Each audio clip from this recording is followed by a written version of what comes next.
Gabriel Santos, un placer. Mauricio, muchísimas gracias por la invitación, Manolito. Muchas gracias por tenerme acá en este programa. ¿Quiere cafecito? Por supuesto. ¿Con azúcar y crema? ¿O No, solito? solo el cafecito, gracias. Bueno, y ustedes no lo vieron entrar, pero Gabriel Santos, pues, y sí lo vieron quizás en campaña, muchas veces caminar cojo, ¿no? Y era que, pues, le pasó un accidente y está recién operado, ¿no? Sí, No hace nada. Sí, señor, hace ya 3 semanitas, en diciembre, el día después de que mi Santafecito perdiera la final, me fui a quemar energías jugando fútbol y desafortunadamente me cayó una persona encima y me rompió la rodilla y pues en campaña no había tiempo para parar. No había tiempo, paré 2 días para que se bajara la inflamación, una férula con unas varillas para que la rodilla se mantuviera estable y ya, y pues caminar, usted estuvo de rodilla fracturada en la campaña, sí, caminando. correcto, Desde absolutamente. Cogió, pero llegó. Sí, que era lo importante, sí, estuve esos 3 mesecitos con la rodilla, eso era horrible cuando llegaba, porque uno en campaña lo que hace es caminar, se me ponía la rodilla como un melón por las noches, entonces llegué, ponga hielo, frío, calor, todo, pero bueno, ya, uno pues ya tuve la cirugía y lo repararon y 9 meses de recuperación nomás.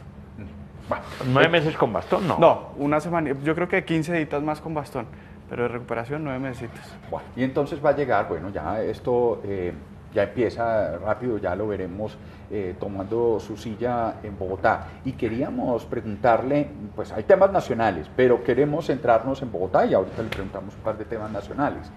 Sus políticas en general, su relación, cómo ve la ciudad y qué hay que hacer allá en la Cámara. Pues a mí me parece esto una propuesta muy interesante porque una de las cosas que me encontré en la campaña es que los políticos creyeron que el Congreso era un foro netamente nacional y se desentendieron de las ciudades que los elegía.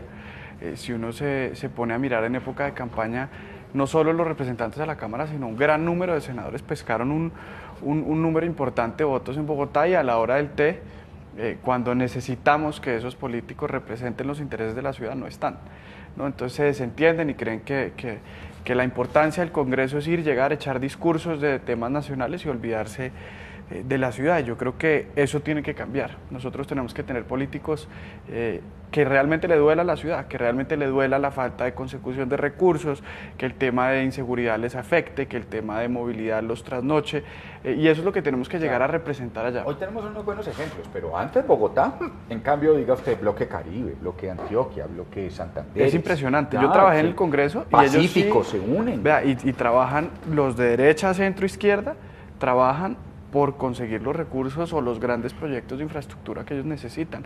Y acá hemos sido, yo creo que históricamente incapaces de superar esa ideología política, entonces que porque este es de este partido yo no trabajo con él, o que porque este tiene esta ideología no trabaja con él, y los únicos que terminan sufriendo son los bogotanos. Entonces lo veremos sentado usted con sí, sin duda. Conversando. Yo no tengo problema y lo dijimos. Con los verdes, con... Sin duda, sí, yo creo que tenemos que buscar una agenda común que nos obligue a trabajar a todos para conseguir lo que realmente necesita Bogotá. Va a ser difícil porque tenemos una visión de ciudad eminentemente diferente. Pero, por ejemplo, ¿qué piensa usted de la Van der Hamen?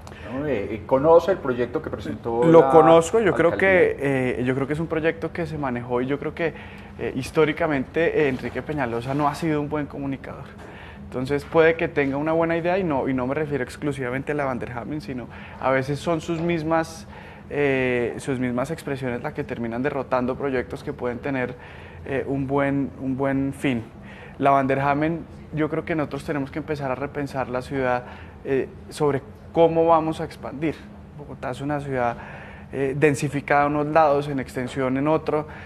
Es una ciudad que creció sin vocación y este es un proyecto que me parece a mí importante para empezar a tener esa delimitación de cuál es la ciudad que creemos. Creo que hay proyectos interesantes en la Van der Hamen, creo que tiene una vocación eminentemente ambientalista en cuanto a lo que es hoy en día la Van der Hamen, en realmente ofrecerle una protección a la Van der Hamen, conectar los acuíferos y los cerros orientales con el río Bogotá de una forma material que tenga una afectación biológica real para que se beneficien los dos corredores. Entonces yo creo que es una idea buena que se ha visto, digamos, disminuida por las expresiones del alcalde, digamos, de alguna forma despóticas o ha sido, digamos, ofensivo en cuanto a los ambientalistas que tienen sus preocupaciones, y yo creo que es una idea que le hace falta aún mucho consenso. Le hace falta aún mucho consenso, pero me parece que es una obligación desarrollar de manera ambientalmente amigable ese sector de la ciudad. En el caso, por ejemplo, del proyecto de área metropolitana que se está promoviendo desde Pro Bogotá, eso podría complementar un poco de lo que estamos hablando, de la expansión, de cómo se hace la expansión y cómo se acuerda con los municipios.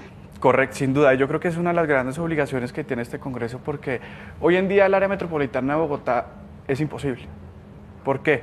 La ley de áreas metropolitanas excluye de manera explícita a Bogotá. El último parágrafo dice que se excluirá la ciudad de Bogotá de esta norma. Entonces, primero habría que hacer una modificación de esa ley, y yo creo, y en esto tuve algunas diferencias en campaña con algunas personas, pero hay una limitación en la Constitución muy grande, y es que para la anexación de un municipio a Bogotá se requiere de una decisión positiva del Consejo.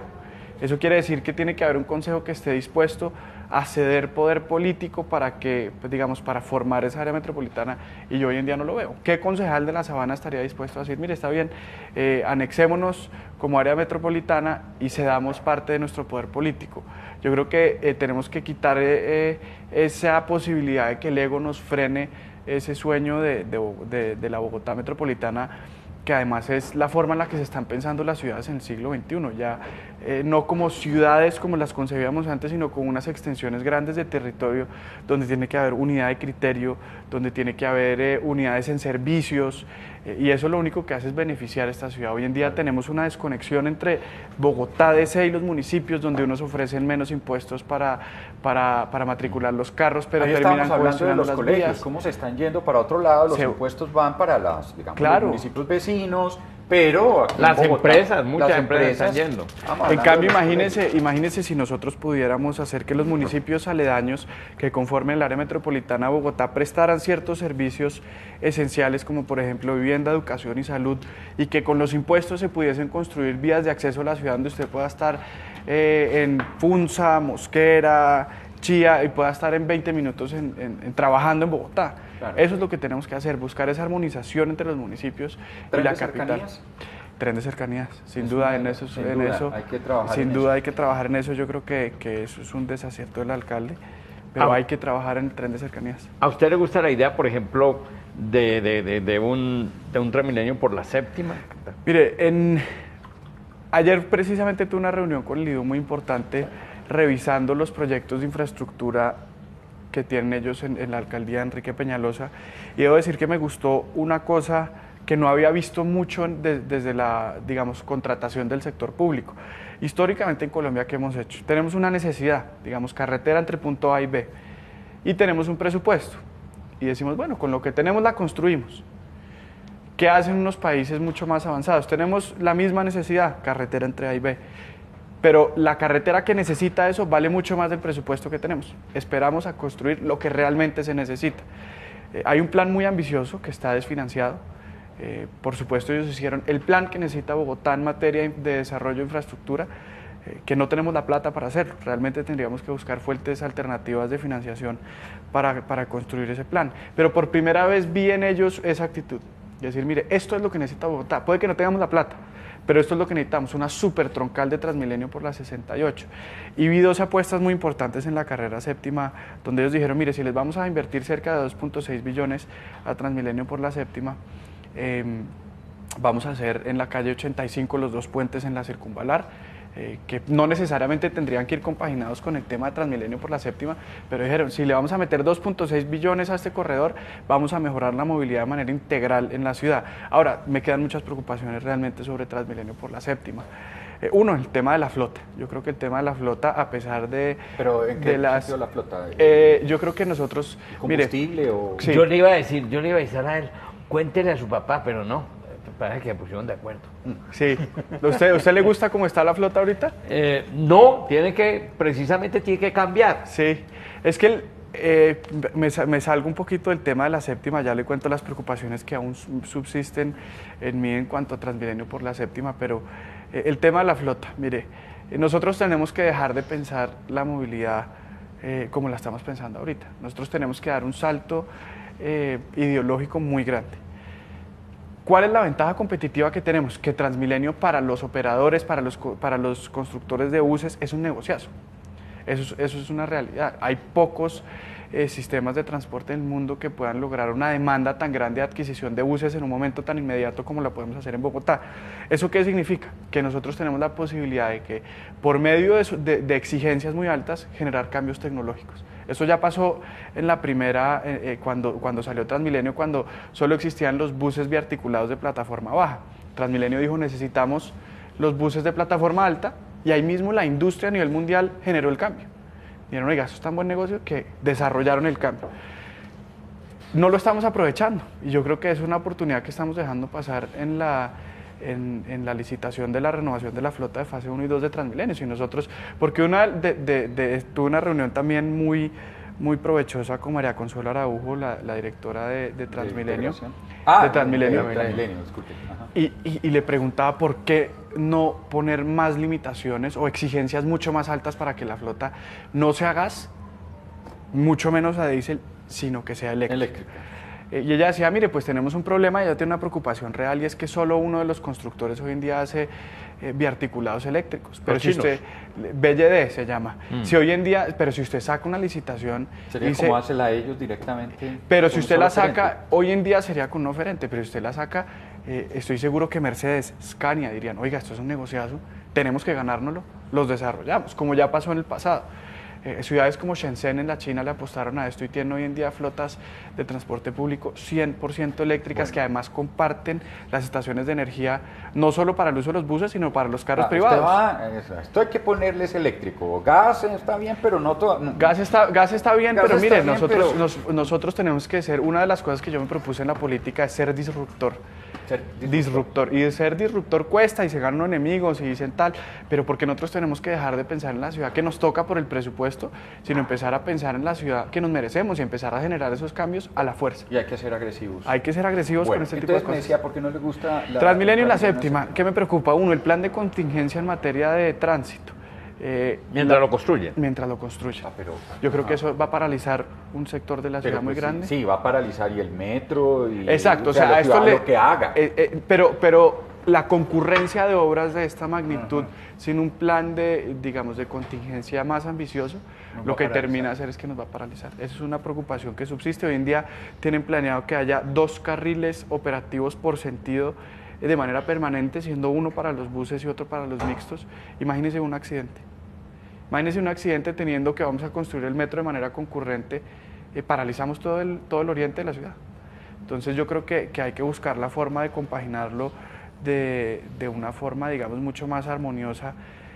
Y lo segundo es eso, lo de la flota. Nosotros tenemos que tener una flota, por lo menos, así sea, empecemos por corredores. Quieren trabajar por la séptima, que sea 100% eléctrica. Pero mire que una de las propuestas, lo hablaba tal vez anoche, vi en Opina Bogotá al doctor Miguel Uribe, y él decía, hay que apostarle en la séptima porque los buses sean eléctricos todos, por ejemplo. Esa es una apuesta. Yo creo que en eso acierta. ¿Cuál es el problema de las flotas eléctricas hoy en día? Un bus eléctrico es más costoso que un bus y la recargada es demorada. Necesita más buses porque un bus eléctrico se recarga uno. No, y el bus eléctrico no recorre la misma cantidad de kilómetros que un motor a combustión tradicional. Entonces necesita buses más caros, más buses, estaciones más cortas. ¿Y de pronto eso afecta al pasaje o no? Yo creo que no. Yo creo que es precisamente eso. Yo creo que hay modelos de financiación, de nuevo, como lo hicieron, y perdón que lo vuelva a sacar otra vez, pero el modelo de Shenzhen lo sacaron a leasing, entonces lograron abaratar los costos de la adquisición de los buses y logran hacer un modelo económicamente viable. Entonces eso es lo que tenemos que hacer, estar dispuestos a ser disruptivos, darle más, porque si mantenemos hoy en día con los costos que les acabo de decir, la misma valoración económica, entonces cuando hayan propuestas, el que proponga una flota eminentemente eléctrica, pues el costo va a ser mucho más alto, entonces va a perder puntos en la parte de la viabilidad económica. Entonces ahí es donde tenemos que decir a qué le estamos apostando. Sí, sin duda va a haber más a gas natural vehicular, positivo, pero no podemos quedarnos en eso. No es en lo positivo, sino en lo ideal, creo yo. Bueno, por ejemplo, otras vías para la ciudad. La LO. Sin duda, la LO es una necesidad histórica de esta ciudad para desembotellarla. es un compromiso que hemos hecho y tenemos que construirla. Mire, nosotros no podemos seguir en ese debate histórico de si hacemos, si no hacemos. 1964 fue planeada. Exacto, correcto. Nosotros seguimos discutiendo soluciones de movilidad. Una ciudad que tan densificada que ya uno de los grandes problemas de construir vías nuevas es que se nos vuelve imposible por la adquisición de los predios. Claro. Entonces tenemos una oportunidad donde ya tenemos parte de los predios. Creo que tenemos que de alguna forma retomarlos porque la alcaldía de Gustavo Petro se permitió la ocupación de esos predios que ha terminado por costarle mucho en materia de seguridad, por ejemplo, a la localidad de Suba, predios invadidos por el consumo de la droga. Tenemos que recuperarlos, pero ya, digamos, tenemos una gran cantidad de los predios, tenemos que buscar, y eso era una de las propuestas que me encantó de mi reunión con Lidio ayer, y es construirla, y construirla toda con espacio público, con Transmilenio, con una solución de movilidad que realmente va a terminar por desembotellar la ciudad. ¿Y cómo ve usted el metro de Bogotá? Eso ya para allá. Me gusta el metro, ya como está, pues ya eso tiene más reversa. Ya, exacto, eso tiene más reversa en paracaídas. Yo creo que lo que tenemos que hacer, la obligación de los representantes a la Cámara por Bogotá en cuanto al metro es ser excesivamente minuciosos en cómo se va a gastar la plata del metro. Que acá no haya una excusa de que hubo un contratista que se demoró, entonces que le generó un sobrecosto a la ciudad, porque en un proyecto tan costoso los sobrecostos son igualmente inmensos para la ciudad. Los sobrecostos los vamos a pagar los bogotanos, eso lo tenemos que tener muy claro todos. La Nación dijo financio hasta tal punto, de aquí en adelante van ustedes. Entonces cualquier sobrecosto lo vamos a pagar nosotros. Entonces yo creo que acá ya tenemos que trascender el debate, me gusta por debajo, me gusta por arriba, que se construya el metro y desde la Cámara, al haber recursos de la Nación, hacer una auditoría minuciosa de cada uno de los contratos. Y yo creo que acá, ahí podemos encontrar un propósito y una causa común con todos, porque el metro no tiene que dejar de ser un tema ideológico en Bogotá. No, ¿le gusta? Estábamos hablando de la veeduría distrital. ¿Le gusta la veeduría distrital?